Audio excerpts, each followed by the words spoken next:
Dictionary YT. At dictionary it. In a general sense, auscultación refers to the act of listening to internal sounds within the body, typically with the aid of a stethoscope. This medical practice involves placing the stethoscope on specific areas of the body to hear and interpret various physiological sounds produced by organs such as the heart, lungs, and gastrointestinal tract.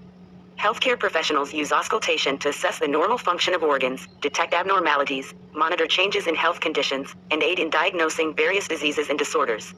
It is a fundamental technique in clinical examination, providing valuable information about the state of bodily systems through the careful analysis of sounds that reflect underlying physiological processes.